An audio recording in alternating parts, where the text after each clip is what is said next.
கர்த்தருக்குள் பிரியமானவர்களே, June 24 Elon G white அம்மையார் அவர்களுடைய மாரநாதா புத்தகம், பக்கம் 349.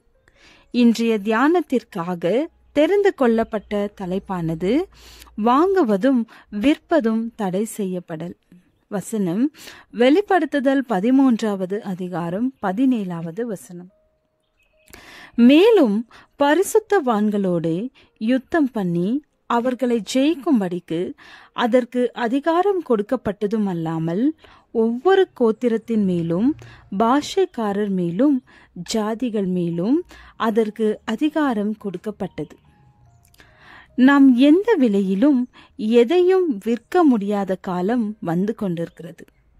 மிருகத்தின் முத்திரையை தரித்து கொள்பவர்களை தவிர மற்றவர்கள் வாங்கவும் விற்கவும் தடை செய்யக்கூடிய சட்டம் சீக்கிரத்தில் இயற்றப்படும். சாத்தானோடு நடைபெறவிருக்கும் இறுதியான மாபெரும் போராட்டத்தில் தேவனுக்கு உண்மையாக இருப்பவர்கள் தங்களுக்கு பூமிக்குரிய அனைத்து ஆதரவும் துண்டிக்கப்பட்டு விட்டதை காண்பார்கள்.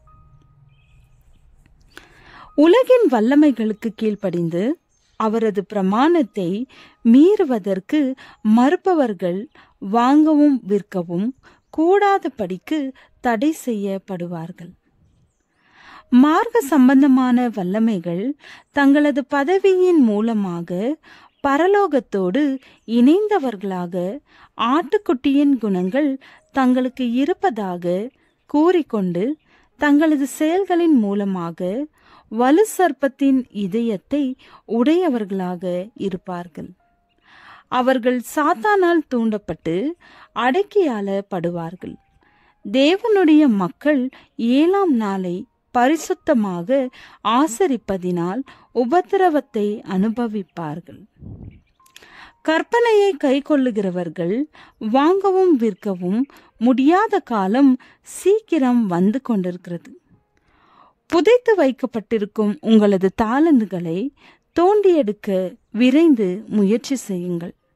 உங்களிடத்திலே ஆண்டவர் பணத்தை ஒப்படைத்திருப்பாரானால் கொடுக்கப்பட்டிருக்கும் பொறுப்பிற்கு உண்மையாக இருக்கிறீர்கள் என்பதை காட்டுங்கள். போடப்பட்டிருக்கும் முடிச்சை அவிழ்த்து தாளந்துகளை நாணய பரிவர்த்தனை செய்வோர்களிடம் அனுப்பி வையுங்கள். கிறிஸ்து வரும்போது அவருக்கு சொந்தமான வட்டியை பெற்றுக்கொள்வார். இறுதியான இக்கட்டின் நேரத்திலே இந்த ஊழியம் முடிவடையும் முன்னர் ஆயிரக்கணக்கான மக்கள் உற்சாகத்தோடு பலிபீடத்தின் மீது வைக்கப்படுவார்கள்.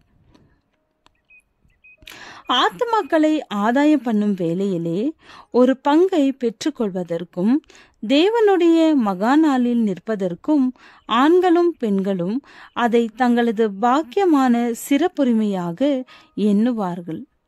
இப்பொழுது உடனடியாக பணம் கொடுக்கப்படுவது போல் 100கணக்காக கொடுப்பார்கள். கிறிஸ்துவின் அன்பு அவரது மக்கள் என்றும் சொல்லிக் கொள்ளுகிறவர்களது இதயங்களிலே கொழுந்துவிட்டு எரியுமானால் அதே ஆவி இணைந்து வெளிப்படுத்தப்படுவதை காணலாம். ஆத்மாக்களின் ரட்சிப்பிற்காக அனைத்து வேலைகளுக்கும் முடிவு எவ்வளவு சீக்கிரமாக இருக்கிறது என்பதை தெளிவாக உணர்ந்திருப்பார்களானால் ஆரம்பகால சபையின் அங்கத்தினர்களைப் போன்று தாராளமாக தங்களது உடைமைகளை தியாகம் செய்வார்கள். உலக பற்றுடைய மக்கள் ஐஸ்வர்யத்தை தேடுவதற்காக எவ்வளவு ஊக்கமாக உழைப்பார்களோ அதை போன்று தேவனுடைய ஊழியத்தின் முன்னேற்றத்திற்காக உழைப்பார்கள். சாமர்த்தியமும் திறமையும் செயல்படுத்தப்படும். ஊக்கமான தன்னலமற்ற உழைப்பின் மூலமாக பொருள் சேகரிக்கப்படும். பொருளை பெற்றுக்கொள்வது அதை குவித்து வைப்பதற்காக அல்ல, தேவனுடைய பொக்கிஷ சாலையில் கொடுப்பதற்காகவே. ஜெபம். எல்லாவற்றிலும் முதலிடம் தேவனுக்கும் தேவ ஊழியத்திற்கும் தேவ ஊழியர்களுக்கும் கொடுத்திட ஏவி அருளும். ஆமேன்.